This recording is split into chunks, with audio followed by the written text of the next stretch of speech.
ओशो के एक दोस्त ने उसे कहा कि मैं तुम्हें अपनी माँ से मिलवाना चाहता हूँ। वो एक मजहबी औरत है।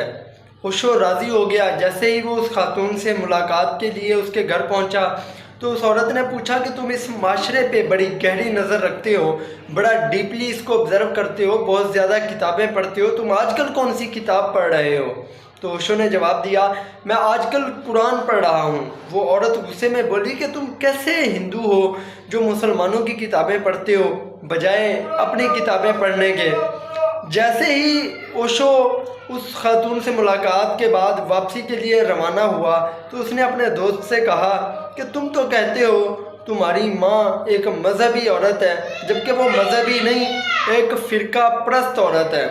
हमारे माशरे के अंदर भी आपको ऐसे बहुत से लोग नज़र आएंगे जो बज़ाहिर ख़ुद को मजहबी कहते हैं, लेकिन वो असल में होते फ़िरका परस्त हैं। क्योंकि मजहबी इंसान का कोई फ़िरका नहीं होता, वो किसी भी चीज़ को हक़ाइक़ की बुनियाद पे सीखता और सिखाता है।